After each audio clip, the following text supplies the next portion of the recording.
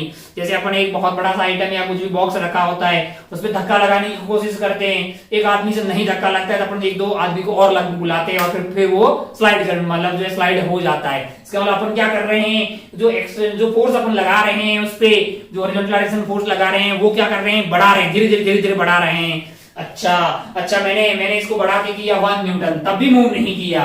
फिर किया 2 न्यूटन, तब भी मूव नहीं किया। अगर मूव नहीं किया तो अगर ये 2 न्यूटन है, अगर ये वाला 2 न्यूटन है, इसका मतलब यहां पे फ्रिक्शन भी 2 न्यूटन रहा होगा, तभी तो ये मूव नहीं किया, क्योंकि नहीं तो एक्सेलरेशन आ गई होती। मैंने इसको बढ़ाया, पहले 0 से स्टार्ट होते हुए 2 पे गया, आगे पहुंच गया 3 पे, पक्का ये भी 3 हुआ होगा तभी ये रुका हो सकता है, ये भी 3 हो गया। ओहो मैं जैसे जैसे इस फोर्स को बढ़ा रहा हूं, इस फोर्स को बढ़ाते बढ़ाते मान लो F कर दिया, तो धीरे धीरे ये भी मतलब जो है उसके साथ ही वैसे ही बढ़ रहा है, रुका हुआ है। अच्छा मैं इसको बढ़ाता गया, एक लिमिट के ज्यादा इसको बढ़ाया, ये स्टार्ट होके चलने लग गया। ये क्या हो गया, मतलब चलने लग गया। मैंने कहा ये जो फ्रिक्शन अपोज कर रहा है इसकी एक औकात है, इसकी एक लिमिट है। उसके बाद में भाई साहब फिर अगर जाने वाले को कोई नहीं रोक सकता, जाने वाले को एक लिमिट तक ये रोकने की कोशिश करता है, फिर बोलता जाओ, हम अपनी ओर से पूरी कोशिश कर रहे हैं साथ बरकरार रखने की, अब तुम्हारा जाने का इतना ही मन है तो फिर हम कुछ नहीं कर सकते। अच्छा अगर मैं इस F और इस F के बारे में छोटी छोटी बातें करते हैं, मान लो कि अपन ऐसा ग्राफ से थोड़ी सी बात को फील लेते हैं। मान लो कि मैं F वर्सेस ये F कौन सा वाला है, फ्रिक्शन वाला है, और ये कैपिटल F कौन सा वाला है, कैपिटल F जो है वो मैं एक्सटर्नली इस पे लगा रहा हूं, यानी इधर से जो मैं कैपिटल F लगा रहा हूं और इन दोनों सरफेस के बीच में लगने वाला ये स्मॉल f है, इन दोनों के बीच में मैं क्या कर रहा हूं, इन दोनों के बीच में मैं ग्राफ बना रहा हूं। मैंने कहा इसकी वैल्यू 0, मैंने कहा ये होगा ही नहीं 0, इसकी वैल्यू 0, कैपिटल F की वैल्यू अगर मैं 0 रखूंगा तो ये वाला मार्केट में आएगा ही नहीं, क्या रहेगा 0। इसकी वैल्यू डाली मैंने 0.001, फ्रिक्शन ने सरफेस ने बोला नहीं भाई इतने में तो हम चलने ही नहीं देते हैं, है कि नहीं यार। अच्छा मैंने बोला 1, इन्होंने भी बोला 1, मैंने बोला 2, इन्होंने बोला 2, मैंने बोला 3, इन्होंने बोला 3, 4, 5, 6, 7, 8, 9, 10, इसने बोला 10, मैंने 10 से भी ज्यादा खींचा, फिर इसने बोला भाई अबे बहुत हो गया यार, अब तुमको जाना है तो जाओ, क्योंकि एक लिमिट से ज्यादा हम रोकने वाले, हम उससे ज्यादा रोक ही नहीं सकते हैं। आप प्रैक्टिकली ऐसा किसी भी चीज को ऑब्जर्व कर लीजिए, कुछ भी आप सरफेस पे रख दीजिए, कुछ भी आप सरफेस पे ऐसा रख दीजिए, स्लोली इस पे फोर्स बढ़ाइए, स्लोली आप फोर्स को बढ़ाइए, मूव नहीं कर रहा है, लेकिन एक लिमिट से ज्यादा आप फोर्स लगाएंगे तो वो जो है मूव करने लग जाएगा। अच्छा इस बात को फील लेना हो तो आपको फिर थोड़ा भारी ऑब्जेक्ट रखना पड़ेगा, है ना, हल्का तो बहुत थोड़े से फोर्स पे भी मूव कर जाएगा। एक बड़ा सा सोफा होगा आपके मतलब उसमें घर में लगा हुआ है, आप इसको झाड़ू निकालते टाइम साइड में करने की कोशिश करते हैं तो बहुत मेहनत लगती है, क्योंकि वहां पे आपको बहुत ज्यादा फोर्स लगाना पड़ता है। आप थोड़ा सा मेहनत आलसी होते हैं, 2 न्यूटन, 3 न्यूटन, 4 न्यूटन, फ्रिक्शन बोलती है कि भाई अपन भी उतने ही है, तुम हिला नहीं सकते, हमको चला नहीं सकते हमारे यहाँ पे। अच्छा वहां पे जैसे मैंने इसमें लगाया था 2 न्यूटन, तो इसके अंदर इधर जाने की टेंडेंसी थी, पर इसने अपोज किया, है कि नहीं यार। अच्छा ओहो, लेकिन जब मैंने 10 न्यूटन से भी, मान लो कि इसकी मैक्सिमम औकात है 10 न्यूटन, और मैंने लगाया 11, मैंने क्या लगाया या 10 पॉइंट समथिंग, तो ये मूव कर गया। अब यहां पे क्या हुआ, अब यहां पे रिलेटिव स्लाइडिंग स्टार्ट होगी। तो अगर आप ध्यान से देखें तो जब तक जो है रिलेटिव स्लाइडिंग नहीं हो रही थी, तब तक मैं जितना फोर्स अप्लाई लगा रहा था, जितना फोर्स में F लगा रहा था कैपिटल F, उतना ही ये था, तभी तो पॉसिबल है ना कि ये रुका हुआ होगा। या अगर मैं ग्राफ बनाऊं तो ये 0 से स्टार्ट होता हुआ ऐसा कुछ हो रहा होगा और ये स्लोप हो जाएगा 1, यानी कि 45 डिग्री। जितना मैं फोर्स लगाऊंगा इधर से उतना ही मेरे लिए F होगा, तभी तो वो रुका हुआ रहेगा। मैं ऐसे फोर्स लगा रहा हूं धीरे धीरे, फिर क्या होता अगर, अच्छा भाई साहब, फिर अगर आप ध्यान से देखें तो एक वैल्यू ऐसी आती है जहां पे वो जो बॉडी रखी हुई है, जो बॉडी हमने यहाँ पे रखी हुई थी, यहाँ पे ये वाली बॉडी जो है स्टार्ट हो जाती, ये क्या हो गई, स्टार्ट हो जाएगी। और अगर एक बार ये स्टार्ट हो गई, फिर आप अगर आप ध्यान से देखें, फिर आप थोड़ा सा कम फोर्स लगाएं तो भी ये चलने लग जाती है। अच्छा बहुत बढ़िया, अगर आप ध्यान से देखें तो आप ये पाएंगे कि बेसिकली यहां से आपके पास मैक्सिमम फ्रिक्शन आ गया। क्या आ गया है, मैक्सिमम फ्रिक्शन। और उसके बाद में आप भले ही कितना ही फोर्स लगाएं, आप अपना फोर्स भले ही कितना ही लगाएं, आप अपना फोर्स भले ही कितना ही लगाएं, लेकिन फ्रिक्शन जो है वो एक वैल्यू फिक्स हो जाएगी। अच्छा एक बात अगर आप ध्यान से देखें, एक बार बॉडी स्टार्ट हो जाती है फिर उस पे ऊपर धक्का लगा के उसको चलाना थोड़ा इजी होता है, कंपेक्ट बहुत ही थोड़ा, इसीलिए ये वाला जो डिफरेंस है वो बहुत ही थोड़ा है। अच्छा, अब अगर आप ध्यान से देखें तो एक छोटी सी बात हम यहाँ पे बता रहे हैं कि इस वाले रीजन से इधर की तरफ, इस वाले रीजन से इधर की तरफ ये बॉडी मूव कर रही थी क्या? नहीं। क्या ये बॉडी रुकी हुई थी? मैंने कहा हाँ। क्या ये स्टैटिक कंडीशन में थी? मैंने कहा हाँ। ओहो, तब जो फ्रिक्शन लगता है उसमें और इसमें डिफरेंस है। मैंने कहा कैसे? मैंने कहा इसमें ऐसा आया और उसमें ऐसा आया, ऐसा लग रहा है इधर का कांस्टेंट है और इधर का जितनी जरूरत है उतना है। मैंने कहा हाँ, यहां जो फ्रिक्शन लग रहा है इस वाले रीजन में, इसको मैं बोल रहा हूं स्टैटिक फ्रिक्शन। इसको क्या बोल रहा हूं मैं? Static friction. और यहां जो फ्रिक्शन लग रहा है इस वाले रीजन में, इसको मैं बोल रहा हूं काइनेटिक फ्रिक्शन। कौन सा वाला फ्रिक्शन? Kinetic friction. अच्छा, स्टैटिक फ्रिक्शन कब आता है? When there is a tendency of relative motion between the surface and when there is a relative motion. मतलब दो सरफेस के बीच में जब रिलेटिव मोशन हो रही होती है तब क्या लग रहा होता है? Kinetic friction. और जब टेंडेंसी हो तब क्या लग रहा हो? Static friction. अच्छा, अब आप ध्यान से देखें तो इस पे क्या लग रहा होगा? कुछ नहीं लग रहा होगा। अब देखिए, ये मैंने एंगल पे रख दिया। अब कौन सा फ्रिक्शन लग रहा होगा? अब कौन सा लग रहा होगा? स्टैटिक लग रहा होगा। अच्छा, ओहो, ये वाले ब्लॉक को मैं इधर लेके जा रहा हूं। अच्छा, एक बात बताइए, इस वाले ब्लॉक को मैं इधर की तरफ लेके जा रहा हूं, मैं इधर की तरफ ले जा रहा हूं, हॉरिजॉन्टली ऐसे लेके जा रहा हूं, आगे लेके जा रहा हूं। मैं हॉरिजॉन्टली आगे कैसे लेके जा रहा हूं? मैं मतलब ऐसा क्या कर रहा हूं जिससे कि ये ब्लॉक उधर की तरफ चला जा रहा है? ब्लॉक से तो मेरा हाथ है टच में, है ना, और हाथ को तो मैं आगे लेके जा रहा हूं, मैं अपने हाथ को आगे लेके जा रहा हूं, मैं अपने हाथ को आगे लेके जा रहा हूं, तो उसके साथ ब्लॉक भी आगे पीछे जा रहा है। ऐसा क्यों हो रहा है? ऐसा तभी हो सकता है मेरा हाथ इसमें फोर्स लगा रहा है कि नहीं यार? मेरा हाथ अगर इसमें फोर्स लगा रहा है तो बताइए कि वो कैसा फोर्स है? स्टैटिक की काइनेटिक? स्टैटिक की काइनेटिक। ब्लॉक चल रहा है, ब्लॉक चल रहा है, ब्लॉक चल रहा है, ब्लॉक चल रहा है, तू बोलेगा काइनेटिक। तू क्या बोलेगा? काइनेटिक। बिल्कुल गलत। काइनेटिक थोड़ी है, ब्लॉक चल रहा है, लेकिन इनके बीच में रिलेटिव टेंडेंसी मतलब रिलेटिव स्लाइडिंग थोड़ी हो रही है, दोनों सरफेस चल रही है बस। यहाँ पे देख ले जरा ध्यान से, यहाँ इस वाले कंडीशन में मतलब कोई रिलेटिव स्लाइडिंग यहाँ पे नहीं हो रही है, तो यहाँ पे क्या लग रहा है? स्टैटिक फ्रिक्शन लग रहा है। यहाँ पे क्या लग रहा है? स्टैटिक फ्रिक्शन लग रहा है। जरा ध्यान से देखिए। अच्छा, और अगर ये ऐसे स्लिप कर जाए, अभी हाँ स्लिप कर रहा है, तब कौन सा फ्रिक्शन लगा है? तब आपके पास आएगा काइनेटिक फ्रिक्शन। अगर आप ध्यान से देखें तो ये अगर ऐसे स्लिप कर रहा है तब जो फ्रिक्शन ऊपर की तरफ लग रहा होगा इस वाले केस में, वो है काइनेटिक फ्रिक्शन। ना कि अगर आप ध्यान से देखें तो ये वाला, ये मैं क्या कर रहा हूं, नीचे वाले कार्डबोर्ड को ऐसे लेके चल रहा हूं, आगे लेके आ रहा हूं। क्या ये ब्लॉक भी साथ में आ रहा है? मैंने कहा हाँ। अगर ये ब्लॉक साथ में आ रहा है तो उसको कौन ला रहा है? मैंने कहा फ्रिक्शन ही ला सकता है भाई साहब, इन दोनों सरफेस के बीच का फ्रिक्शन ला सकता है। मैंने कहा अच्छा अच्छा अच्छा अच्छा अच्छा, तो इस वाले ब्लॉक को मोशन कौन दे रहा है? मैंने कहा भाई आप भी सोच के देखिए, ये वाले ब्लॉक को मोशन कौन करवा रहा है? ऐसे लेके जा रहे हैं। अच्छा, तो मैंने कहा इस वाले केस में फ्रिक्शन किधर होगा? और ध्यान से देखिए, इस पे फ्रिक्शन आगे होगा, इसका मतलब फ्रिक्शन इस पे कैसे होगा? आगे होगा, क्योंकि इसको आगे लेके जाने वाला कौन है? मैं यहाँ से इधर की तरफ जा रहा हूं। क्या ये ब्लॉक भी आगे जा रहा है? मैंने कहा हाँ। और इसको आगे कौन लेके जा रहा होगा? मैंने कहा इसके ऊपर लगने वाला फ्रिक्शन। अरे ये क्या हुआ? इसकी मोशन के लिए जिम्मेदार हो गया फ्रिक्शन। मैंने कहा इसकी कोई मोशन नहीं है, और ब्लॉक की मोशन को यानी कि ब्लॉक को मोशन कौन दे रहा है? फ्रिक्शन दे रहा है। अभी तो हमने पढ़ा कि फ्रिक्शन तो मोशन का अपोज करता है। मैंने कहा नहीं, फ्रिक्शन मोशन का अपोज करता है क्या? नहीं, फ्रिक्शन किसका अपोज करता है? रिलेटिव मोशन का। ध्यान रखें, आपको स्टेटमेंट कहीं देखा फ्रिक्शन अपोज द मोशन। मैंने कहा नहीं बे, ये देखो ये वाले ब्लॉक को आगे पीछे ले जाने में जिम्मेदार कौन है? फ्रिक्शन ही है।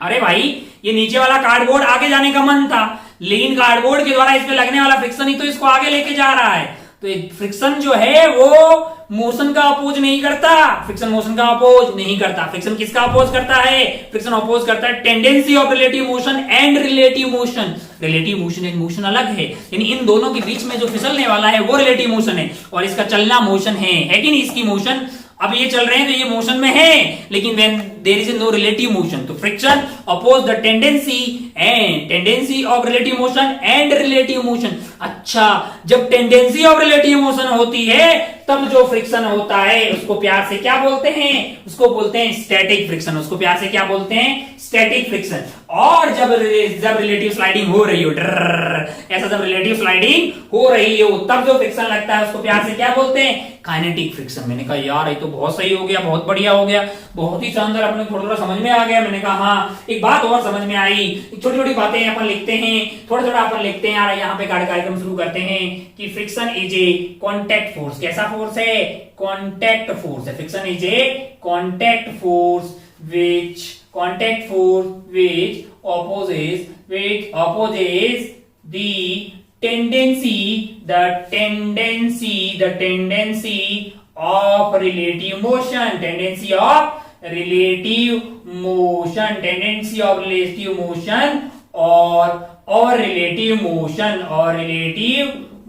motion between two surfaces, between two contact surfaces, है ना।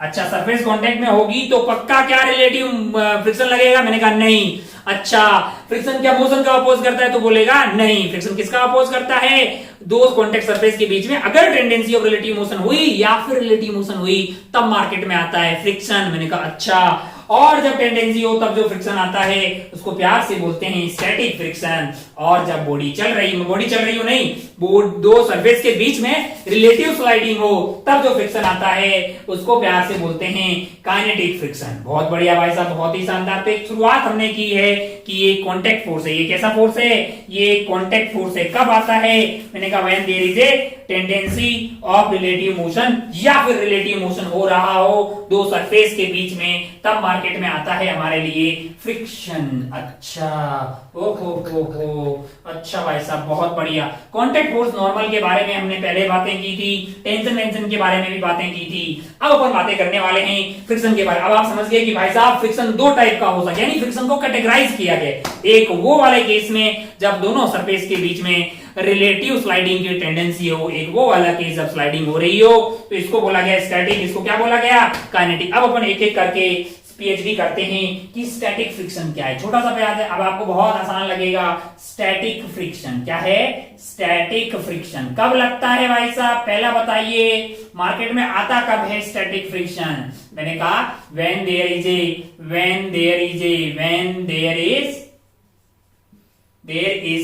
tendency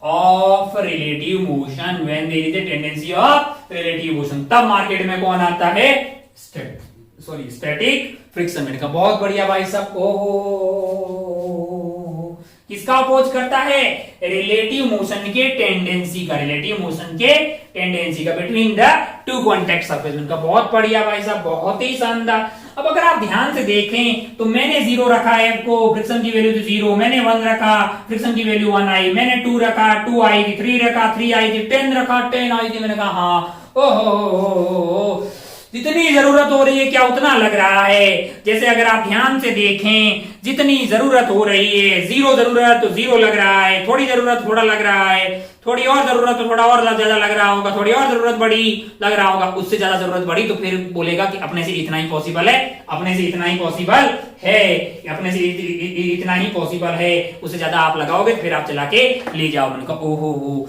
तो क्या ऐसा नहीं लग रहा है कि सेल्फ एडजस्ट हो जाता है, जरूरत के हिसाब से क्या होता है, सेल्फ एडजस्ट होता है, सेल्फ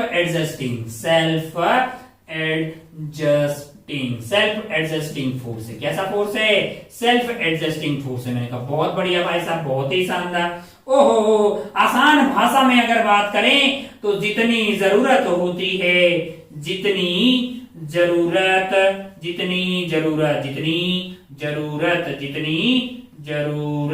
होती है उतना लगता है, जितनी जरूरत होती है उतना लगता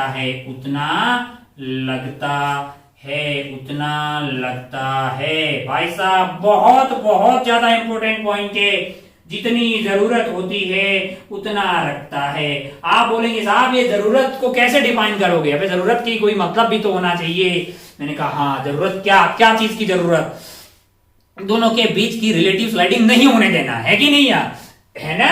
acts in such a way that acts in such a way that net force on that body keeps body at rest with respect to another contact surface, another body है ना, another body जिसके साथ में वो क्या हो, contact में हो। अच्छा, इस तरह से लगेगा कि जो नेट फोर्स आने वाला है, फ्रिक्शन इस तरह से लगेगा कि नेट फोर्स जो होगा mg sin थीटा, तो फ्रिक्शन भी उधर mg sin थीटा के बराबर रखा होगा, ताकि बॉडी जो है ये इस सरफेस के रेस्पेक्ट में ये रेस्ट में रहे। मैंने कहा बहुत बढ़िया भाई साहब। ओहो, जरूरत के हिसाब से एडजस्ट होता है, जितनी जरूरत होती है उतना लगता है। मैंने कहा अच्छा, ओहो, बहुत बढ़िया, बहुत ही शानदार, खूबसूरत, जितनी जरूरत होती है उतना लग रहा है। मैंने कहा यार जरूरत तो लगती है, लेकिन मतलब एक मैक्सिमम लिमिट है, इसकी एक मैक्सिमम औकात होती है। इसकी क्या होती है, एक मैक्सिमम औकात होती है, उसको बोलते हैं लिमिटिंग फ्रिक्शन। उसको क्या बोलते हैं, लिमिटिंग फ्रिक्शन। क्या बोलते हैं, लिमिटिंग फ्रिक्शन फोर्स। मैंने कहा क्या होता है भाई साहब, लिमिटिंग फ्रिक्शन फोर्स। अच्छा, maximum possible frictional force between two contact surface, दो सरफेस के बीच में, दो कॉन्टैक्ट सरफेस के बीच में जो मैक्सिमम पॉसिबल फ्रिक्शन लग सकता है, वो आपके पास कहलाता है लिमिटिंग फ्रिक्शन। क्या बोला जाता है, लिमिटिंग फ्रिक्शन। यानी कि स्टैटिक फ्रिक्शन की जो मैक्सिमम वैल्यू आ रही है, इसको मैं एफ लिमिटिंग बोल रहा हूं। इसको मैं क्या बोल रहा हूं, एफ लिमिटिंग। यानी कि जो मैक्सिमम पॉसिबल वैल्यू आ रही है, इसको मैं एफ लिमिटिंग बोल रहा हूं। कौन से वाले पॉइंट को, तो ये मैक्सिमम पॉइंट।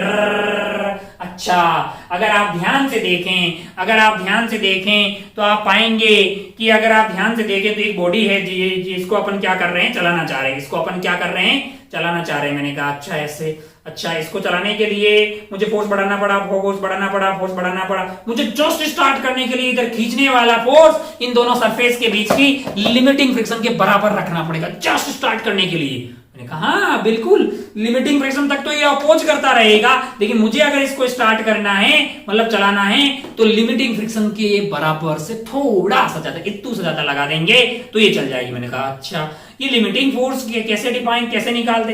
अगर आप ध्यान से देखो तो ये जो नॉर्मल है, यहाँ पे नॉर्मल अभी क्या हो रही होगी, mg के बराबर। मैंने कहा अगर मैं इस नॉर्मल को बढ़ा दूं तो इसको खींचना डिफिकल्ट हो जाएगा। लिमिट अगर आप देखो, मान लो कि अभी ये 10 न्यूटन पे चलना स्टार्ट हो जा रहा है, मैं क्या कर रहा हूं, इसके ऊपर एक आइटम को रख दे रहा हूं, ये आइटम को रख दिया मैंने। अब अगर इसको स्टार्ट करना होगा तो थोड़ा मुश्किल होगा, थोड़ा ज्यादा फोर्स पे जाके ये स्टार्ट होगा। मैंने कहा अच्छा, क्या इसको यहां से रखने से इन दोनों सरफेस के बीच में, यानी यहां पे इन दोनों सरफेस के बीच में क्या हुआ होगा, नॉर्मल फोर्स बढ़ गया होगा। नॉर्मल फोर्स क्या हुआ होगा, बढ़ गया हो। अगर आप इस सरफेस को ऐसे दबाते रहो, ऊपर से दबाते रहो, फिर इधर से खींचोगे, अगर आप इसको ऐसे दबा दो ऊपर से और फिर इसको खींचोगे, जितना ज्यादा दबाओगे उतना ही खींचना टफ हो जाएगा। मैंने कहा अच्छा, इसको इधर दबाओ तो इनका क्या हो रहा है। मैंने कहा इन सरफेस में तो कोई चेंज नहीं हो रहा। मैंने कहा नहीं, तो क्या चेंज हो रहा होगा।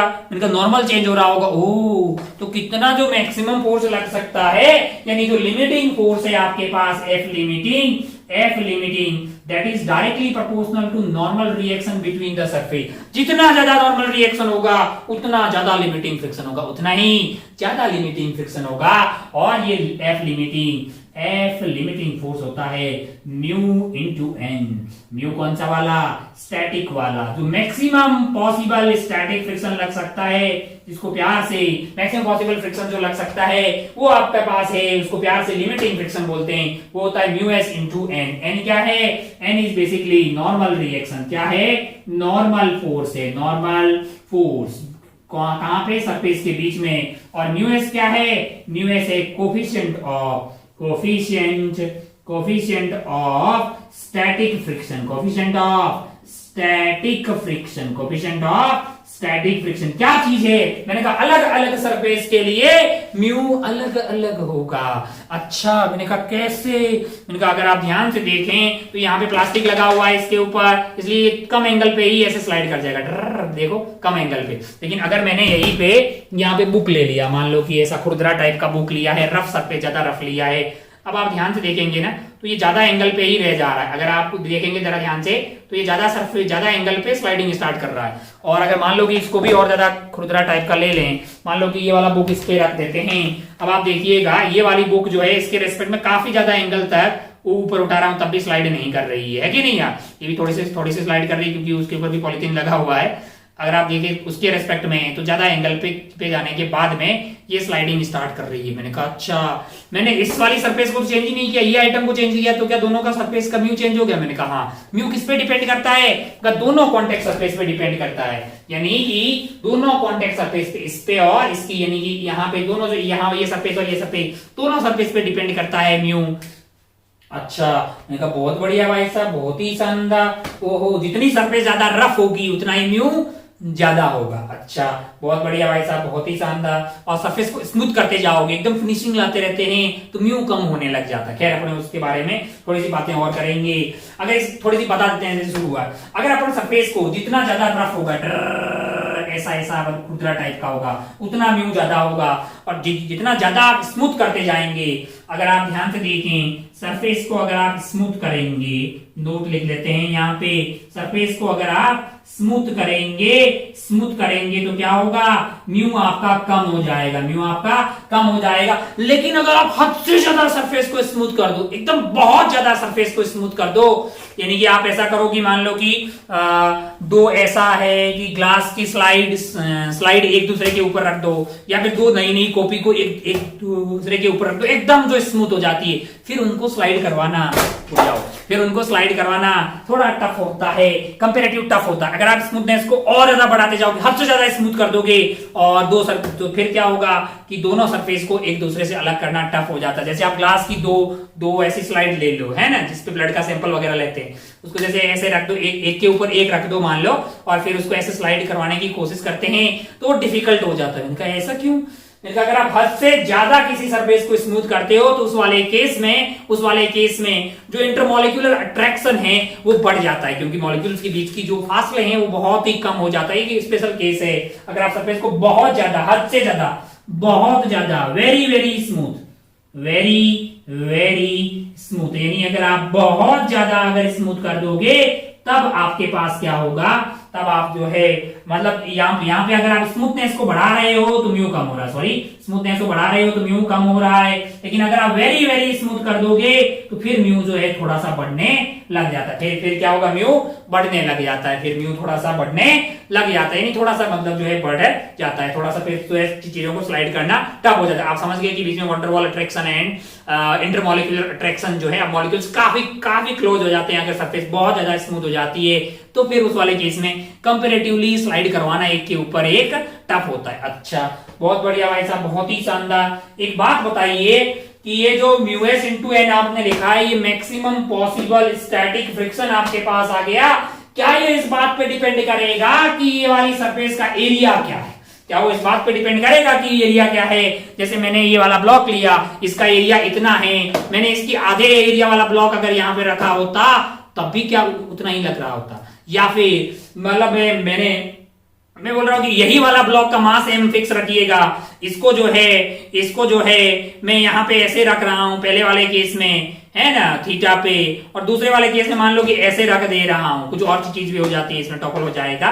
क्या तो क्या मान लो कि मैंने इसी को ऐसे थोड़ा सा कम कर दिया एरिया, मास वही रख रहा हूं, क्या कोई चेंज होगा? क्या कोई मैक्सिमम पॉसिबल फ्रिक्शन वाली ये वैल्यू में कोई चेंज होगा क्या? नहीं। आप बोलेंगे साहब जब तक कि इसकी पूरी सरफेस पे नॉर्मल यूनिफॉर्म है, नॉर्मल क्या है? यूनिफॉर्म है, तब तक फ्रिक्शन की वैल्यू में कोई चेंज होने वाला नहीं है। अच्छा, मतलब फ्रिक्शन जो है अगले पॉइंट में नोट किया। अगले पॉइंट में अगर आप ध्यान से देखें तो मैं अगला पॉइंट लिखना चाह रहा हूं, बोर्ड काफी भर गया, हमको साफ कर देना चाहिए। एक बात लिखना चाह रहा हूं कि friction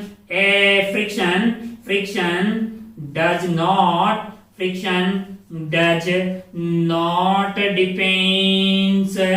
depends on area of contact, depends on area of contact, area of contact, है ना, एरिया ऑफ कॉन्टैक्ट, जब तक कि नॉर्मल सब जगह सेम हो, एरिया ऑफ कॉन्टैक्ट पे डिपेंड करने वाला नहीं है, तब तक कि इस सरफेस पे जो भी ये कॉन्टैक्ट सरफेस है, इस पूरी सरफेस पे नॉर्मल जो है वो यूनिफॉर्म हो। ऐसा नहीं हो कि कहीं और नॉर्मल ज्यादा हो जाएगा, कहीं कम होगा, फिर वो बात अलग होगी। अगर नॉर्मल सेम हो, अगर नॉर्मल सेम है तो फिर ये एरिया ऑफ कॉन्टैक्ट पे डिपेंड करने वाला नहीं है ना, कितना एरिया का बॉडी है उस पर डिपेंड करने वाला नहीं है। अच्छा भाई साहब, बहुत बढ़िया, बहुत ही शानदार, खूबसूरत, छोटी छोटी बातें की हमने पता लगा कि फ्रिक्शन जो है एक कांटेक्ट फोर्स है जो कि किसका अपोज करता है, मोशन का। नहीं, किसका अपोज करता है, टेंडेंसी ऑफ रिलेटिव मोशन का, टेंडेंसी ऑफ रिलेटिव मोशन का, या फिर रिलेटिव मोशन का। किसके बीच में, दो कांटेक्ट सरफेस के बीच में। तो अगर दो सरफेस कांटेक्ट में होगी तो क्या पक्का फ्रिक्शन आएगा, कोई गारंटी नहीं है। टेंडेंसी होनी चाहिए या फिर रिलेटिव स्लाइडिंग होनी चाहिए। अगर आएगा तो वो किस टाइप का हो सकता है, मैंने कहा दो टाइप का हो सकता है, one is static and one क्या है, वन इज काइनेटिक। मैंने कहा अच्छा, स्टैटिक जो फ्रिक्शन होता है वो सेल्फ एडजस्टिंग टाइप का होता है। कैसा होता है, सेल्फ एडजस्टिंग टाइप का होता है।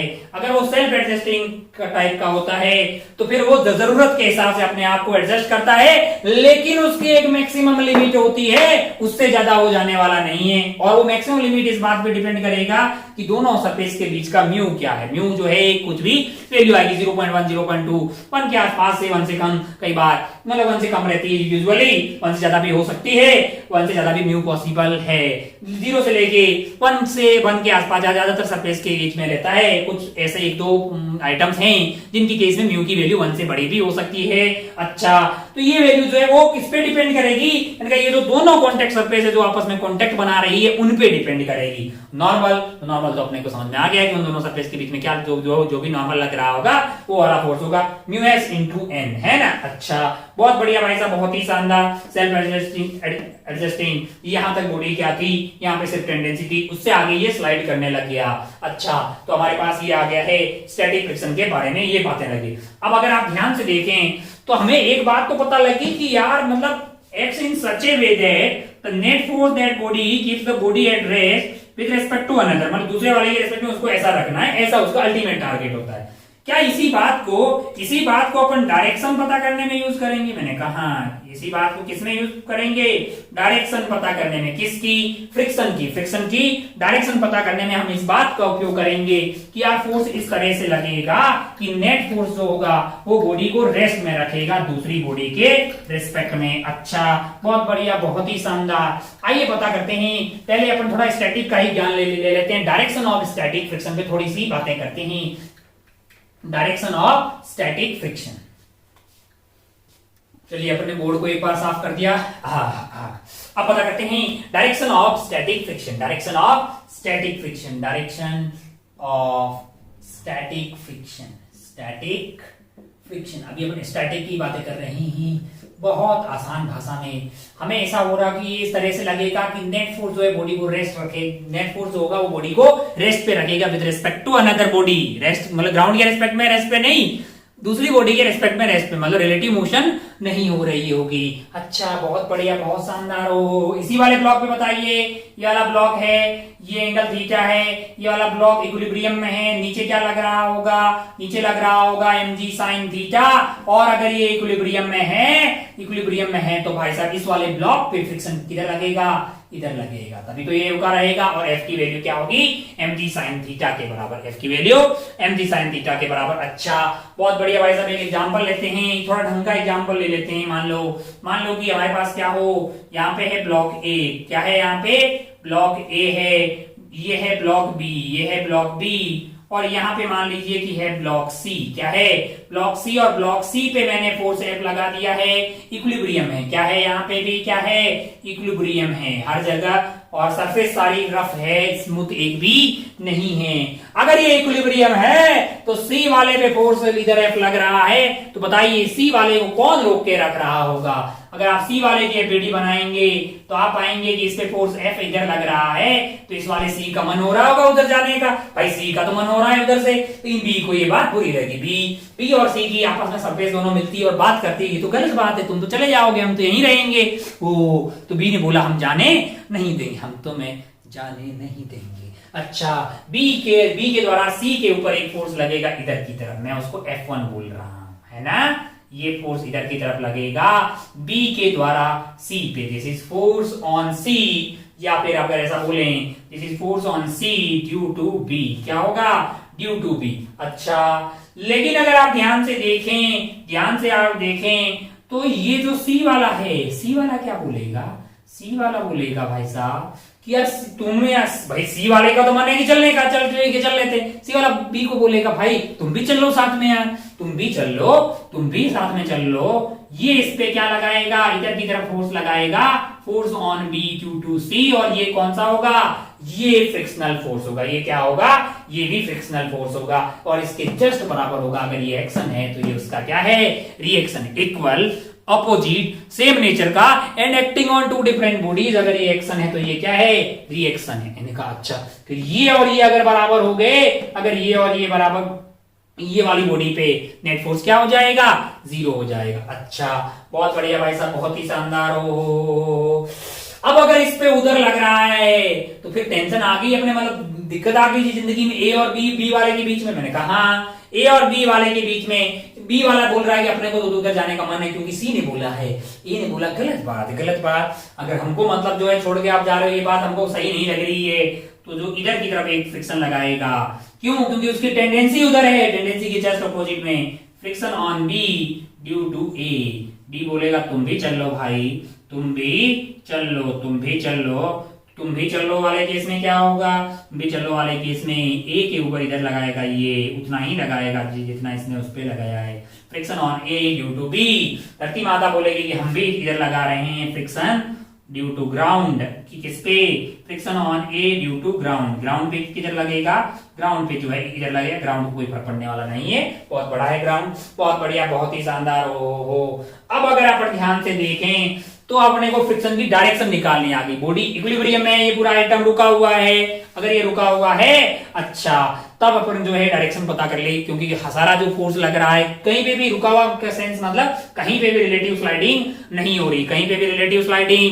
हो रही, है, तो हमें पता लगाना कोई टफ चीज नहीं है। नेट फोर्स 0 करना हमारा अल्टीमेट टारगेट रहेगा। ये भी बॉडी रुकी हुई है, कोई एक्सेलरेशन नहीं है, तो ये इसके बराबर, ये इसके बराबर। अच्छा, बहुत बढ़िया भाई साहब, बहुत ही शानदार। ओहो, हम इसी को थोड़ा सा चेंज करते हैं और आपसे पूछते हैं, मान लो कि यही वाला आइटम यहाँ पे रखा हुआ है सी, यहाँ पे रखा हुआ है आपके पास बी, यहाँ पे क्या रखा हुआ है, बी रखा हुआ है, और ये है आपके पास ए, ये क्या है, ए है। अच्छा, अब क्या किया, मैंने कहा अब भी ये इक्विलिब्रियम में है, लेकिन इस बार फोर्स बी पे लगा दिया मैंने। आप फ्री बॉडी डायग्राम बनाए, सी पे फ्रिक्शन कौन सी डायरेक्शन में लगेगा, ए पे कौन सी डायरेक्शन में लगेगा, बी पे कौन सी डायरेक्शन में लगेगा, तो आप बोलेंगे साहब सी वाले पे तो ये सी पे बैठ के देखो तो बी का जाने का उधर मन है, लेकिन सी इस बात का अपोज करेगा, तो बी वाले पे किधर लगाएगा। मैंने कहा बी वाले पे एफ तो उधर लग ही रहा है, और इधर लगाएगा कौन, मैंने कहा this is friction on B due to C, लेकिन बी बोलेगा सी तुम भी चल लो बे, friction on C due to B, friction on सी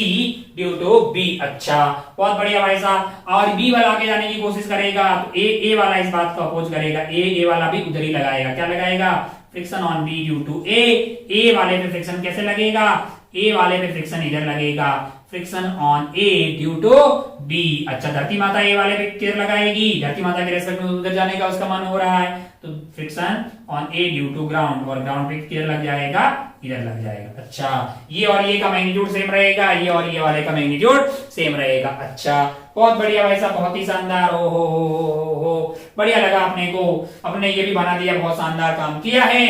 अच्छा, इसको थोड़ा चेंज कर देते हैं, इसी को ये भी हो गया। इस बार मान लीजिए ए वाले पे लग रहा है, टाइम पास करते हैं तुरंत। मान लीजिए कि ये वाला जो फोर्स एफ है, हमने मान लीजिए कि ये जो फोर्स एफ है हमने वो ए पे लगा दिया, यहाँ पे लगा दिया, तुरंत बताइए। अब अगर आप ध्यान से देखें तो आप एपीटी बनाइए ए का, ए का जो टेंडेंसी है, ए का जो टेंडेंसी है वो आगे जाने की है, तो बी वाला उस पे इधर लगाएगा, क्या लगाएगा, friction on A due to b, और ग्राउंड भी क्या लगाएगा, friction due to ground on A due to ground. अच्छा, और अगर आप ध्यान से देखें तो बी वाले को बोलेगा साथ में चल लो तुम, बी वाले पे बोलेगा तो बी वाले पे फ्रिक्शन लगेगा, friction on B due to A. अच्छा, friction on B due to A, लेकिन सी को ये बात पसंद नहीं आएगी, तो सी इस पे क्या लगाएगा, friction on B due to C, लेकिन सी पे खुद पे आगे क्या लग जाएगा, इधर की तरफ फ्रिक्शन लग जाए, friction on C due to B, है कि नहीं यार। अच्छा, ये लग रहे हैं, ये लग रहे हैं, चलना अलग बात है, चलना अभी बातें हुई नहीं है। ये और ये बराबर हो जाएगा, ये और ये बराबर हो जाएगा, है ना, ये और ये वाला बराबर हो जाएगा जो ग्राउंड पे ऐसे लग रहा होगा। अच्छा, बहुत बढ़िया भाई साहब, बहुत ही शानदार। मान लीजिए इसमें थोड़ा सा मैंने चेंज कर दिया, फोर्स ऑन बी बोल दिया इसको, और इसको बोल दिया फोर्स ऑन ए। इसको क्या बोल दिया मैंने, फोर्स ऑन ए। दोनों जो है वो ऐसे ऑपोजिट डायरेक्शन में लग रहा है। अब दोबारा बताइए, साइन कन्वेंशन बताइए कि किधर किधर लगेगा, मतलब ये जो है ये बताइए, एक नया सवाल बन गया। ये फोर्स ऑन बी उधर लग रहा है, फोर्स ऑन ए इधर लग रहा है। ओहो, अगर आप ए पे देखोगे तो ए का मन इधर आने का है, ए का मन इधर आने का, धरती माता इस पे कैसे लगाएगी, फ्रिक्शन ड्यू टू ग्राउंड, इस पे ऐसे लगेगा। और बी वाले का मन, अगर आप ए पे बैठ के देखो, ए पे बैठ के देखो तो ए इधर जा रहा है, बी उधर जा रहा है, यानी बी के द्वारा ए पे अगर देखना है, बी के द्वारा ए पे, तो बी के रेस्पेक्ट में ए उधर जा रहा है कि नहीं है। कोई भी चाहता है कि वो दूसरे वाला रेस्पेक्ट में उसके साथ रहे। चलने से किसी को दिक्कत नहीं है, चलने से किसी को दिक्कत नहीं है, देखो चलने से कोई दिक्कत नहीं है, ये वाले दोनों सरफेस चल रही है ना, चल रही है, लेकिन इन लोगों के बीच में रिलेटिव स्लाइडिंग नहीं होनी चाहिए, ये दिक्कत है, मतलब ये रिलेटिव स्लाइडिंग दिक्कत है। अच्छा, तो अगर मैं बी पे बैठ के देखूं, बी पे देखूं, तो बी के रिस्पेक्ट में सी के इधर जाने की कोशिश है, मतलब ए की बी के रिस्पेक्ट में ए की इधर जाने की कोशिश है।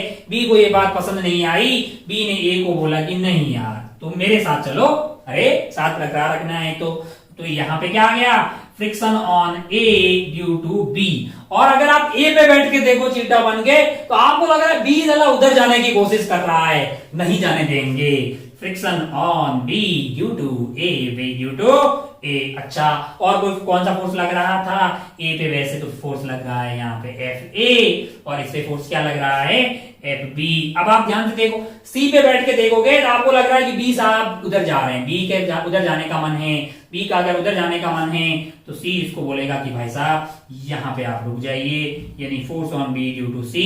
ये बोलेगा, बी बोलेगा सी को कि तुम मेरे साथ चल लो, यानी कि force on C due to B, है कि नहीं, ये इसके बराबर हो गया। ओहो देख, और ये आपका इसके बराबर हो गया, बहुत शानदार। और ये जो है बेसिकली ये एफ ग्राउंड है ना, इसके बराबर हो गया डिप ऑन ए। अच्छा, बहुत बढ़िया, बहुत ही शानदार, बहुत ही खूबसूरत, बहुत बढ़िया। इसको और टफ करें क्या, इसको और टफ कर देते हैं। मान लीजिए ये हो गया, आप फोटो बना लीजिए। मान लीजिए मैं क्या कर रहा हूं, मान लीजिए कि मैंने जो ये वाला फोर्स है वो इधर कर दिया है, क्या किधर कर दिया, इधर कर दिया। अब बताइए मुझे ए बी सी सब पे बताइए, सब पे मार्क कीजिए, किधर जा रहा होगा, कि मतलब किधर जा कहां रहा होगा, किस डायरेक्शन में होगा फ्रिक्शनल फोर्स। ये सारी बातें स्टैटिक फ्रिक्शन की बातें कर रहे हैं। ये आइटम रुका हुआ है इक्विलिब्रियम में, कोई सरफेस, किसी भी सरफेस तीनों पे कोई रिलेटिव स्लाइडिंग नहीं हो रही है, सिस्टम पूरा रुका हुआ है। अच्छा, ओहो, अब अगर आप ध्यान से देखें तो यहाँ पे कंफ्यूजन का माहौल पैदा हो रहा है, एक कंफ्यूजन का माहौल पैदा हो रहा है कि यार ए पे देखा, ए पे बैठ के बी को देखा, ए पे बैठ के बी को देखा तो बी का भी उधर जाने का मन था, है ही नहीं है, और ए का खुद का भी उधर जाने का मन है। तो अब यहाँ पे कंफ्यूजन होगा ना कि बी जो है वो ए के रेस्पेक्ट में ज्यादा आगे जाने का मन है कि कम है, तो मुझे मास देने पड़ेंगे। मैंने बोल दिया मास ऑफ बी और मास ऑफ ए। मान लीजिए कि force B divided by mass B, यानी ये जो है force B divided by mass of B, इसकी value force A divided by mass A, यानी ये जो टेंडेंसी है, इसकी जो टेंडेंसी है बी वाले की उधर जाने की टेंडेंसी ए वाले से ज्यादा है। तो अगर आप ए पे बैठोगे तो आपको बी आगे जाते हुए, मतलब ऐसा उसकी टेंडेंसी की बात कर रहे हैं, तो तो बी की टेंडेंसी ज्यादा होगी, तो बी के ऊपर ये कौन फोर्स लगा रहा होगा, force on B due to A वाले पे क्या लग जाएगा, इधर की तरफ force on A due to B. मतलब अगर कोई और फोर्स लग ही नहीं रहा हो तो इसकी एक्सेलरेशन ज्यादा हो। मतलब कहीं भी यहाँ पे भी सरफेस स्मूथ मान लें, यहाँ पे भी सरफेस स्मूथ मान लें, दोनों सरफेस को स्मूथ मानते हैं। ऐसा टेक्निकली बोला जाता है कि मान लीजिए कि कोई फ्रिक्शन नहीं है, फिर पता कीजिए कि अगर फ्रिक्शन नहीं होती तो किधर जाता। अबे तो उसी को तो टेंडेंसी बोल रहे हैं ना भाई। ऐसे लिखा होता है बुक्स में। मान लीजिए पहले सरफेस स्मूथ है, ये सरफेस भी स्मूथ मान लें, ये भी स्मूथ मान लें, तो ये भी उधर जाता है, ये भी सरफेस स्मूथ, ये भी स्मूथ, तो वो भी उधर जाता।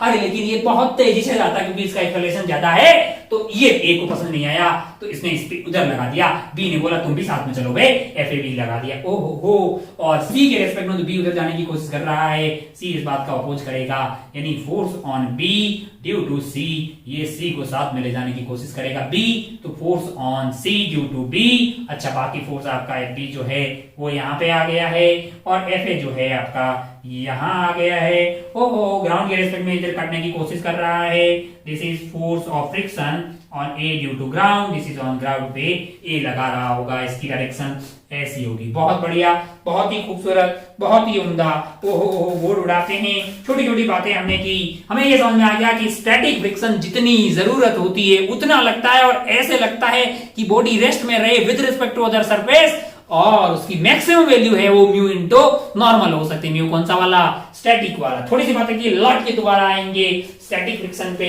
उसकी डायरेक्शन निकालना भी कोई टफ चीज नहीं है। आगे बढ़ते हैं और देखते हैं काइनेटिक फ्रिक्शन। कौन सा वाला, काइनेटिक फ्रिक्शन। थोड़ा सा ज्ञान लेते हैं काइनेटिक फ्रिक्शन के बारे में, फिर लौट के दोबारा आएंगे, खूब बातें करेंगे।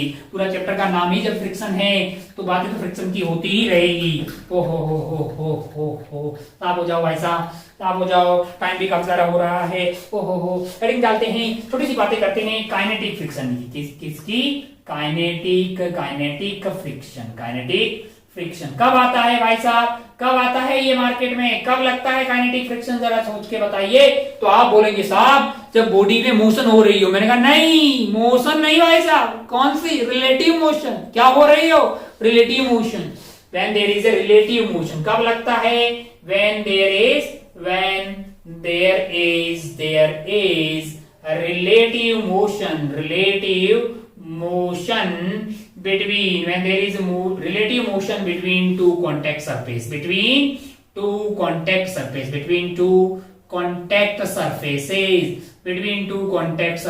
जब रिलेटिव मोशन होगी तब लगेगा। मैंने कहा अच्छा। फिर अगर आप ग्राफ देखेंगे तो आप ऐसा ग्राफ पाया था। कैसा पाया था आपने, ग्राफ आपका ऐसे जाके यू। तो अगर आप ध्यान से देखें तो आप पाएंगे कि ये कांस्टेंट सा लगता हुआ दिखाई दे रहा है, एक कांस्टेंट फोर्स लगता है, और वो जो आपका काइनेटिक फ्रिक्शन है f kinetic, that is directly proportional to normal, है ना। जितना चीज भारी होगी उसको उतना खींचना टफ होगा, है कि नहीं यार। अच्छा, बहुत बढ़िया। और ये जो एफ काइनेटिक है, मैथमेटिकली इसकी वैल्यू आ जाएगी म्यू काइनेटिक इनटू एन। यहाँ पे एन क्या है, नॉर्मल है वही वाला, लेकिन म्यू के क्या है, म्यू के है कोफिशिएंट ऑफ काइनेटिक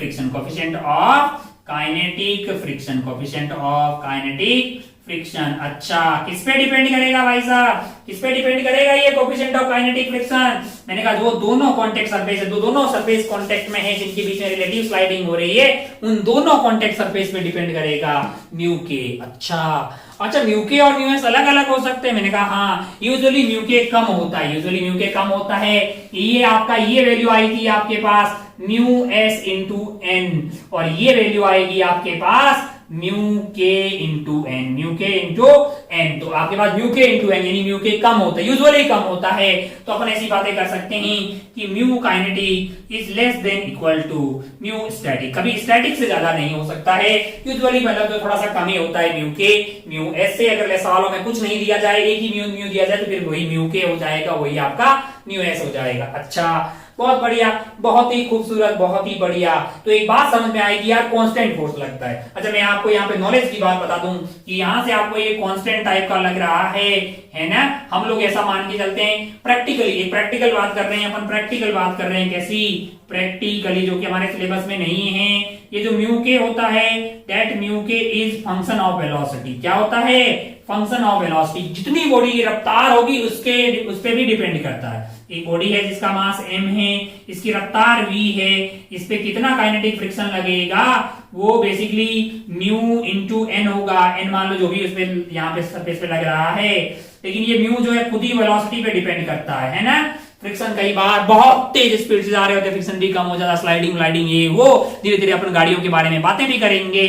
तो लेकिन हमारे सिलेबस में क्या है, हमारे लिए म्यू के कांस्टेंट रहेगा, वो वेलोसिटी पे डिपेंड करने वाला नहीं है। अगर वो कांस्टेंट रहेगा तो बहुत बढ़िया भाई साहब, म्यू के की वैल्यू वेलोसिटी पे डिपेंड करने वाली हमारे सिलेबस में नहीं है। ऐसे मतलब वैसे रियलिटी में बात करें तो म्यू के खुद ही इस बात पे डिपेंड करता है कि गाड़ी चल रही है तो दूसरी सरफेस के रेस्पेक्ट में इसकी रिलेटिव स्पीड कितनी है, 1 मीटर 2 मीटर 100 मीटर, मतलब कितना भी मीटर पर सेकेंड होगी, उस बात पे थोड़ा सा वेरी करता है, मतलब कांस्टेंट नहीं रहेगा। जैसे मैं बोलूं 0.6 है तो 0.6 हमेशा नहीं रहेगा, वो गाड़ी की स्पीड पे भी डिपेंड करता है। लेकिन हमारे सिलेबस में क्या है, म्यू के कांस्टेंट है। म्यू के कैसा है, म्यू के कांस्टेंट है, वो गाड़ी की स्पीड पे डिपेंड करने वाला नहीं है।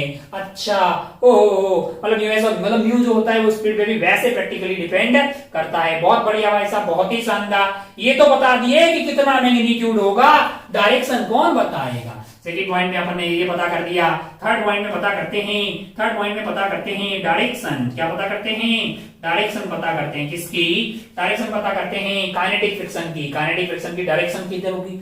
मैंने कहा अगर आप ध्यान से देखें तो यहाँ पे दो बॉडी है, आप बहुत आसानी से समझ जाएंगे इसको। एक बॉडी ए है, एक बॉडी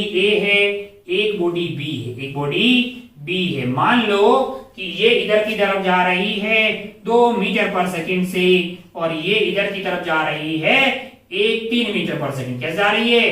3 मीटर पर सेकंड। है कि नहीं यार, है ना? आप ए पे बैठ के देखो तो आपको लगेगा बी उधर जा रहा है, बी लेफ्ट में जा रहा है, आपको लगेगा 5 मीटर पर सेकंड से, यानी ए के रेस्पेक्ट में बी की रिलेटिव वेलोसिटी उधर है। किधर है? इधर आ रही है। तो ए के द्वारा बी पे जो फोर्स लगेगा वो इधर होगा, force of friction on B due to A, क्योंकि वो रिलेटिव वेलोसिटी, रिलेटिव मोशन का तो अपोज करना है, ये तो काम है फ्रिक्शन का।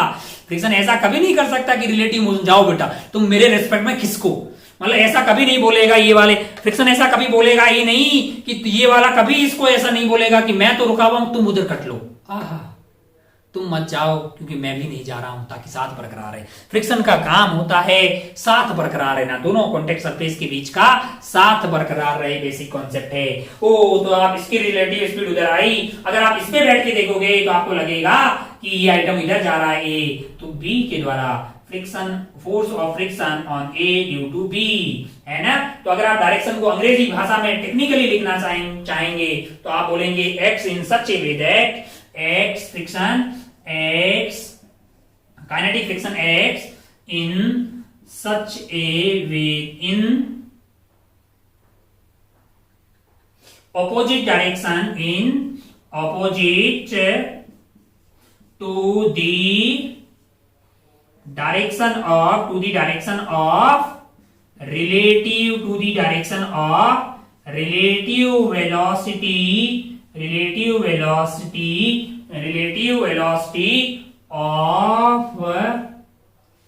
velocity of body with respect to another body, यानी दूसरी बॉडी के रेस्पेक्ट में। अनदर बॉडी कौन सी वाली? जो लगा रही हो। अनदर बॉडी कौन सी वाली?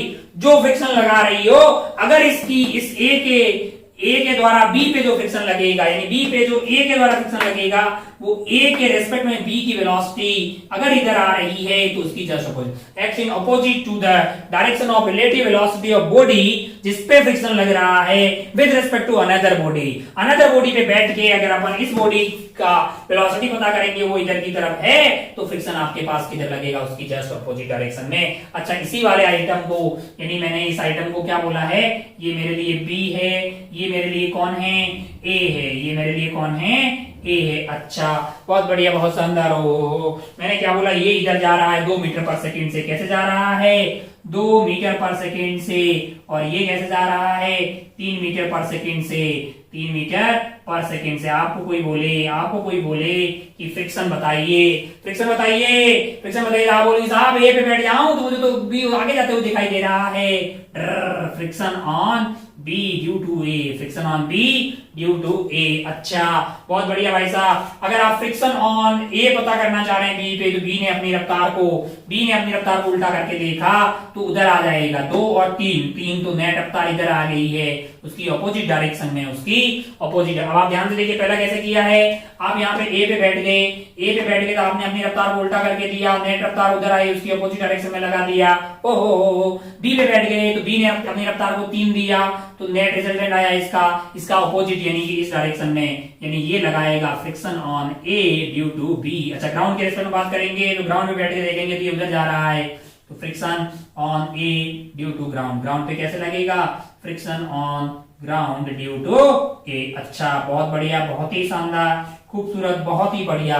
तो हमें क्या पता लग गया है, हमें ये पता लगा है अभी तक कि फ्रिक्शन 2 टाइप का हो सकता है, काइनेटिक एंड स्टैटिक। स्टैटिक उतना होता है जितनी जरूरत होती है, काइनेटिक मैंने कहा म्यू के इंटू एन होता है। एन वहां पे सरफेस के दोनों सरफेस के बीच का नॉर्मल हो गया, म्यू के आपके वहां पे हो जाएगा आपका कोफिशिएंट ऑफ काइनेटिक फ्रिक्शन। तो एक बेसिक इंट्रो वाला आज की बातें थी। एक सवाल ले लेते हैं, मेरे को लगता है शुरुआत अपने को कर लेनी चाहिए, कोई बहुत ज्यादा टफ चीजें आज हमने सीखी नहीं है, जस्ट एक फील ली है कि कैसा होता है बेसिकली फ्रिक्शन, किसका अपोज करता है फ्रिक्शन, मोशन का अपोज करता है कि नहीं करता है, नहीं करता है, अपोज करता है टेंडेंसी ऑफ रिलेटिव मोशन का या फिर रिलेटिव मोशन का between the two surface. Can friction support the motion of the body? मैंने कहा हाँ, फ्रिक्शन अगर आप ध्यान से देखो तो सपोर्ट करता है ना इस वाले को, इस वाले को सपोर्ट ही कर रहा है, इसको आगे लेके कौन जा रहा है, फ्रिक्शन ही लेके जा रहा है। अच्छा, बहुत बढ़िया भाई साहब।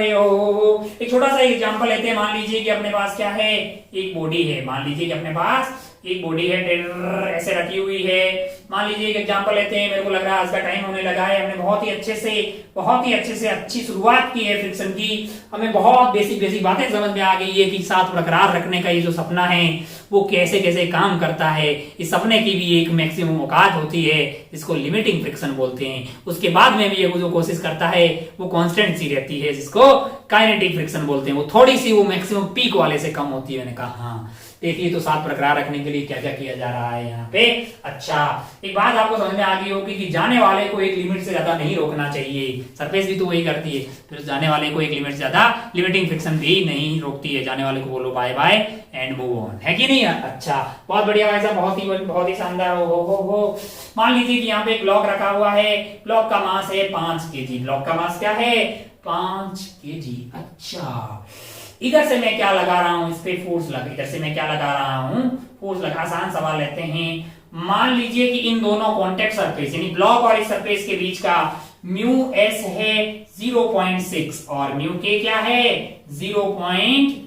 अच्छा, ये म्यू जो है वो यूनिटलेस होगा क्योंकि वो force is equal to mu into normal, तो फोर्स डिवाइडेड फोर्स का रेशियो है वो, है ना, डायमेंशनलेस क्वांटिटी हो जाएगी। अच्छा, बहुत बढ़िया, बहुत ही शानदार। हो 0 से लेके 1 के आसपास रहता है, 1 से तो बड़ा भी हो सकता है कुछ सरफेस के केस में। अच्छा, बहुत बढ़िया, बहुत शानदार। अब अगर आपको ध्यान से देखें, आपको पूछा कि इसकी एक्सेलरेशन बताइए, किसकी, इस वाले ब्लॉक की। पहला केस, फर्स्ट वाला केस, कि अगर f की वैल्यू क्या हो, f is equal to 5 newton, f is equal to क्या हो 5 न्यूटन। सेकेंड कर लेते हैं, f is equal to 25 newton, क्या कर देते हैं 25 न्यूटन। अच्छा, और तीसरा कर देते हैं, मान लीजिए कि F is equal to 50 newton. चलिए शुरू हो जाइए। बहुत बढ़िया भाई साहब, बहुत ही शानदार। ओहो, ध्यान रखना, तूने यहाँ पे फोर्स लगा रहा है, पहला केस है 5 न्यूटन, 5 न्यूटन, 5 न्यूटन। क्या ये चलेगा कि नहीं चलेगा, क्या ये चलेगा कि नहीं चलेगा, चलेगा कि नहीं चलेगा, कौन डिसाइड करेगा, बिल्कुल ये डिसाइड करेगा। ये मैक्सिमम जो अपोज कर सकता है वो है लिमिटिंग फ्रिक्शन, और होगा वो म्यू इनटू एन। एन की वैल्यू क्या हो जाएगी इस पर्टिकुलर केस में 50 हो जाएगी। नीचे क्या लग रहा है 50 लग रहा है, नीचे अगर 50 लग रहा है, बहुत बढ़िया भाई साहब, मार्कर जी चल जाओ, थोड़ी सी जरूरत है आपकी अभी। F mu into N, mu कौन सा वाला, लिमिटिंग के लिए स्टैटिक यानी कि 6/10, और नॉर्मल आपके पास हो जाएगा 50। नॉर्मल क्या हो जाएगा 50। ओहो, 30 न्यूटन लग सकता है, 30 न्यूटन मैक्सिमम फ्रिक्शन लग सकता है 30 न्यूटन मैक्सिमम फ्रिक्शन लग सकता है। अगर F is equal to 5 newton हो तब फ्रिक्शन आप बोलेंगे कि साहब इधर की तरफ लगेगा F, लेकिन उसकी वैल्यू क्या होगी, कितना होगा वो, कितना होगा, क्या वो 30 होगा, क्या वो 30 होगा, क्या वो 30 होगा, सोच ले। 30 बिल्कुल नहीं होगा। काहे को लाला कि हमें पता है कि कौन सा फ्रिक्शन लग रहा है, स्टैटिक लग रहा है। क्यों पता लगा कि स्टैटिक लग रहा है? मैंने कहा मैक्सिमम जो फ्रिक्शन लग सकता है वो 30 है और इधर से फोर्स लग रहा है 5, तो अपोज करने में भी तो 5 ही लगाऊंगा ना यार, 6 क्यों लगाऊंगा? अगर 6 लगाऊंगा तो फ्रिक्शन की वजह से चलने लग जाएगा, जो कि पॉसिबल नहीं है। फ्रिक्शन कभी भी किसी को चलाएगा नहीं। तो अगर ये 5 है तो दूसरे वाले जो है आपने अप्लाइड फोर्स अगर आपका 5 है तो फ्रिक्शन भी जितनी जरूरत होती है उतना लगेगा, यानी क्या होगा, 5 न्यूटन हो जाएगा। किधर की तरफ? इस तरह से लगता है कि नेट फोर्स इस बॉडी को रेस्ट में रखने की कोशिश करेगा। अच्छा, बहुत बढ़िया भाई साहब। एक्सेलरेशन क्या हो जाएगा इस वाले केस में? एक्सेलरेशन आपका हो जाएगा, ये फ्रिक्शन हो गया है, एक्सेलरेशन 0 हो गया। बहुत बढ़िया। अगला सवाल, दूसरे वाले पार्ट में हमने F को रख दिया 25 न्यूटन, इसको कर दिया मान लो 25 न्यूटन। ये 25 कितनी होगी इसकी वैल्यू, कितनी होगी? क्या 30 होगी? क्या 30 होगी? क्या 30 होगी? हमने इसे 0.6 इंटू नॉर्मल कर दिया 50, 30 आ गया है हमारे पास। क्या 30 होगी? नहीं। क्यों? क्योंकि जरूरत 25 की है और हमको रेस्ट पे रखना है, इक्विलिब्रियम पे रखना है, तो फ्रिक्शन अपने आप को वैल्यू को एडजस्ट कर लेगा इधर की तरफ। 25 न्यूटन क्या हो जाएगी? 25 न्यूटन। बहुत बढ़िया भाई साहब, बहुत ही खूबसूरत। हो तीसरे वाले केस में हमने रखा, फ्रिक्शन की वैल्यू मैं फोर्स की वैल्यू, अप्लाइड फोर्स की वैल्यू 50 न्यूटन। अब बताइए कि कितना फोर्स लगेगा? मैंने कहा यार अब तो भाई साहब अपने रोकने वाले की औकात से बाहर हो गया, रोकने वाले की औकात से बाहर हो गया है, तो अब फ्रिक्शन स्टैटिक लगेगा ही नहीं। अब कौन सा लगेगा?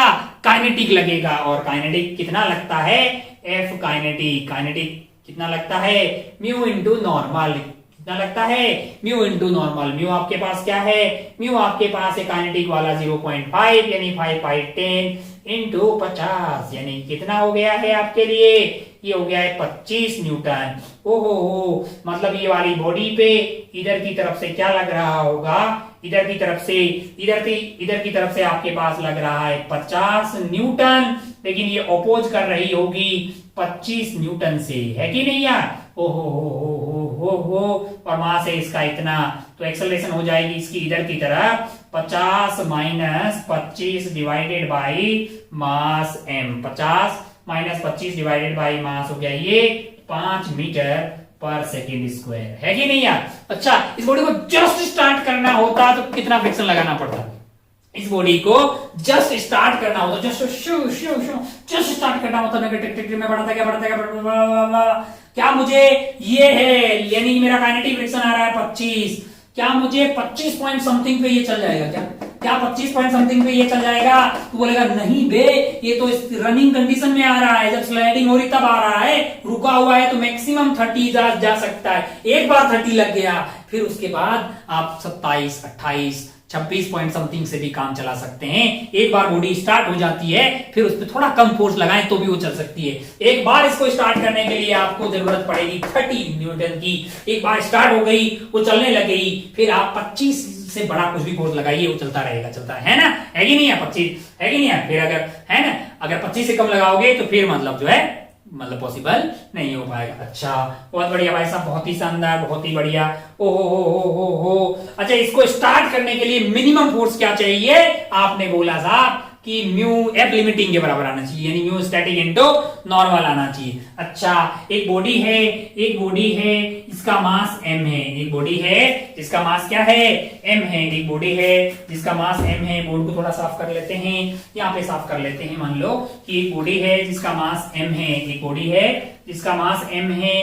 इस पे मान लीजिए जो हॉरिजॉन्टल सरफेस पे रखी हुई है, जो कि कहाँ रखी हुई है? हॉरिजॉन्टल सरफेस पे रखी हुई है, हॉरिजॉन्टल सरफेस पे रखी हुई है। ओहो, एक बॉडी है ऐसे टिक, ओ मास m है, और यहाँ पे जो है मान लीजिए कि म्यू जो है वो आपके पास है, म्यू को आपने म्यू दे दिया है ना, या फिर आप मास को मान लीजिए 5 kg, और म्यू आपको mu static is equal to mu kinetic, दोनों सेम दिया हुआ है। मान लो वो 0.5 दिया हुआ, 0.5 दिया हुआ है। कितना मिनिमम फोर्स लगाएं कि ये स्टार्ट हो जाए? कितना मिनिमम फोर्स लगाएं कि ये चलना स्टार्ट कर दे? 1 मिनट, सुना क्या आपने? कितना मिनिमम फोर्स लगाएं कि ये चलना स्टार्ट हो। अच्छा एक बहुत आसान बोलूंगी, यहाँ पे कितना फोर्स लगाया जाए कि जिससे कि ये स्टार्ट हो जाए, तो आप क्या बोलोगे?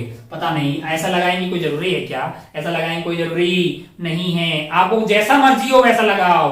कितना मिनिमम फोर्स लगाया जाए, एक बॉडी है, अब मैं आपको ये बोली दे दें या फिर ऐसा भी कुछ बोल दें कि भाई साहब मास m है, मास m है और म्यू की वैल्यू मान लीजिए म्यू है, mu static is equal to mu kinetic is equal to mu हो जाए। इस बॉडी पे minimum force F minimum required to start sliding लोग बोलेंगे बे यहां पे आपने F minimum to start sliding यानी रिलेटिव मोशन को स्टार्ट करने के लिए कितना मिनिमम फोर्स लगाना पड़ेगा। अच्छा इसमें देखिए कितना मिनिमम चाहिए आपको, हॉरिजॉन्टली चलाने के लिए आपको चाहिए 30। आपको क्या चाहिए था? 30 आया था ना? हाँ 30। लेकिन क्या 30 से कम फोर्स भी मैं किसी और तरीके से लगाऊं और ये स्लाइडिंग स्टार्ट कर दे? मैंने कहा वो तो सोच क्योंकि आज का मेरे को लग रहा है टाइम हो गया है अपने को, तो इस सवाल को होमवर्क में लिख दे सोचने का कि क्या। अब आप बोलोगे साहब म्यू इंटू, अरे नॉर्मल हो गया आपके लिए इस पर्टिकुलर केस में, नॉर्मल क्या हो जाएगा? mg के बराबर, तो लिमिटिंग फ्रिक्शन आ जाएगा आपके लिए म्यू इंटू नॉर्मल यानी म्यू mg, यही तो आएगा ना यार। मैं बोल रहा हूं इससे भी कम फोर्स में मैं इसकी स्लाइडिंग स्टार्ट करवा सकता हूं। इतना फोर्स तो मुझे हॉरिजॉन्टली लगाना पड़ेगा, अगर मैं इसे हॉरिजॉन्टली म्यू mg के बराबर लगाऊं, mu mg plus 0 point something तो पक्का स्टार्ट हो जाएगा क्योंकि यहाँ पे फ्रिक्शन मैक्सिमम हो सकती है म्यू इंटू mg। लेकिन क्या इससे कम फोर्स लगाऊं तो भी स्लाइडिंग स्टार्ट हो जाए? मैंने कहा हाँ, तुझे बताना है कि इससे पक्का कम आंसर आएगा, कितना फोर्स इस पे लगाया जाए और कैसे लगाया जाए। अब आप समझ गए कि हॉरिजॉन्टली नहीं लगाया जाएगा, एंगल पे लगाया जाएगा कुछ भी, तो तेरे हिसाब से सोचना है तेरे को कि कितना मिनिमम फोर्स लगाया जाए जिससे कि ये स्लाइडिंग स्टार्ट कर ले। एक सवाल काफी है, काफी सारी बातें हमने कर दी है, बेसिक जो है हम खूब सारे सवाल सोल्व करेंगे, अभी तो जस्ट शुरुआत हुई है। बेसिक अगर अपन पूरा समराइज करें तो हमारी जो बातें हैं बेसिकली इस चैप्टर में अपन बातें कर रहे हैं, मतलब एक कांटेक्ट फोर्स के बारे में जो दो सरफेस के बीच में तब आता है जब दोनों सरफेस के बीच में या तो रिलेटिव स्लाइडिंग हो रही हो या रिलेटिव स्लाइडिंग की टेंडेंसी हो, या क्या हो? रिलेटिव स्लाइडिंग की टेंडेंसी हो। अगर सिर्फ टेंडेंसी हो तब वहां जो आता है वो होता है स्टैटिक फ्रिक्शन, जो कि जिसकी maximum value mu into N हो सकती है, जो कि लिमिटिंग होता है। बाकी लगेगा उतना कोई जरूरी नहीं है, कितना लगता है? जितनी जरूरत होती है उतना लगता है। और काइनेटिक फ्रिक्शन दूसरा वाला है जो कि कब लगता है? जब बॉडी जो दोनों सरफेस के बीच में क्या हो रही हो? रिलेटिव स्लाइडिंग हो रही हो, उसकी वैल्यू आपके लिए म्यू काइनेटिक इंटू एन हो जाती है। दोनों फोर्सेस की मैग्नीट्यूड क्या रहेगा, डायरेक्शन क्या रहेगी, एक बेसिक अंडरस्टैंडिंग जो है हमारा चैप्टर आज वाला था। आगे धीरे धीरे कल परसों तरसों जो भी चैप्टर्स रहेंगे धीरे धीरे अपन हर वैरायटी का सवाल सोल्व करेंगे। एक चीज और बताना चाह रहे, एनएलएम में बहुत सारे सवाल बनाए जा सकते हैं जो कि हमने वहां नहीं बनाए थे। हमको पता था कि अपन जो है फ्रिक्शन में उनको ऐड कर देंगे ताकि सरफेस में एक और फोर्स ऐड हो जाएगा ना यार, टेंशन नॉर्मल ये वो के साथ में फ्रिक्शन और ऐड कर देंगे, सवाल थोड़ा और टफ करेगा। सवाल खूब सारे इस चैप्टर में अपन करने वाले हैं, है कि नहीं यार? यही मैं म्यू को जीरो कर दूं, मान लो कि यहाँ मैं बोलता म्यू जीरो, एक्सेलरेशन बताओ तो 5/5 1 मीटर पर सेकंड स्क्वायर, 25/5 5 मीटर पर सेकंड स्क्वायर, 50/5 10 मीटर पर सेकंड, वो एनएलएम है। तो ये इतना कोई पूछने वाला नहीं है, ऐसा सवाल थोड़ी देंगे कि एफ दिया एम दिया एक्सेलरेशन बताओ, हमेशा थोड़ी चाहिए। एडवांस की तैयारी करने आए हैं भाई साहब, तो ढंग के सवाल जो है अपन मतलब जो है सॉल्व करने वाले हैं खूब सारे फ्रिक्शन के अंदर। आप उम्मीद है कि आप एनएलएम का होमवर्क पूरा करके बैठे होंगे। एक बार पुनः आपसे रिक्वेस्ट है कि अगर आपने एनएलएम में कोई भी होमवर्क कहीं पे भी आपको कंस्ट्रेंट ये वो कुछ भी चीज का कोई किसी भी प्रकार का दर्द है तो उसको पहले मतलब क्लियर कर दीजिए। ऐसा मैं इसलिए बोल रहा हूं क्योंकि अगर आपका एनएलएम बहुत अच्छा होगा कि मैं गारंटी लेता हूं कि फ्रिक्शन आपका उससे भी अच्छा होगा, मतलब बहुत अच्छा होगा, सब अच्छा होगा। फिर अरे सब अच्छा होगा ना, क्योंकि किसी भी टॉपिक का अच्छा होने का मतलब क्या है? अच्छा होने का मतलब है कि आपको उसमें कॉन्फिडेंस आए, आपको उसमें सवाल हो। वो कब कैसे हो सकता है, वो कैसे होता है, उसका एक जनरल प्रोसीजर होता है। आप पहले जो है जो भी आपको पढ़ाया जा रहा है लेक्चर में उसको अच्छे से समझें, चीजों को समझें, रटे नहीं, समझें। फिर मैंने कहा उसके नोट्स बनाए अच्छे से, फिर मैंने कहा जो होमवर्क दिया उसको सॉल्व करें, फिर मैंने कहा जो डाउट रहा उसको मतलब जो है क्लियर करें। मैंने कहा फिर क्या होगा, चैप्टर के शॉर्ट नोट्स बनाने, फिर मैंने कहा प्रीवियस ईयर के थोड़े बहुत सवाल सोल्व कर, तेरे से होने लगे तो कॉन्फिडेंस ला, क्योंकि तो अगर तू पिछले साल का कर सकता है तो अगले साल का भी सॉल्व कर सकता है ना। बहुत बढ़िया। इतना काम कर ले, मतलब पूरा जो होमवर्क है वो पूरा कार्यक्रम कर ले, फिर तेरे को कॉन्फिडेंस आएगा, आएगा इसी आएगा, क्यों क्यों नहीं आएगा। क्या तो काफी सारा कार्यक्रम जो है आज के लिए हो गया है। अपन आज की खेला को यहीं पे खत्म करते हैं। आप सभी का बहुत बहुत धन्यवाद, मतलब जो है देखने के लिए शुक्रिया, और पढ़ने के लिए तो आपको पढ़ना ही है, मतलब ठीक है। आज का होमवर्क मिलेगा क्या? हाँ, थोड़ा बहुत मिलेगा, दिया जाएगा आपको। जय हिंद, जय Bharat, take care, bye finally.